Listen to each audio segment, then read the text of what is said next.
আমি নুন হলুদ মাখিয়ে ভেজে নিয়েছি।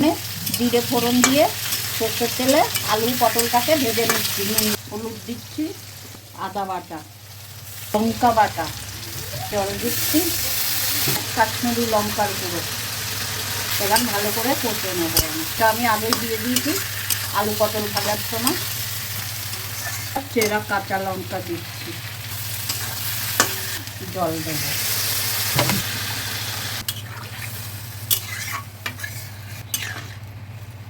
এবার মাছগুলো ছেড়ে দেবো।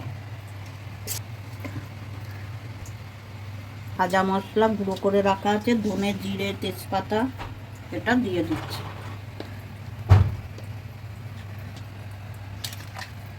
আমি ঢাকা দিয়ে দিচ্ছি। এবার হয়ে গেছে, ঢাকনাটা খুলছি।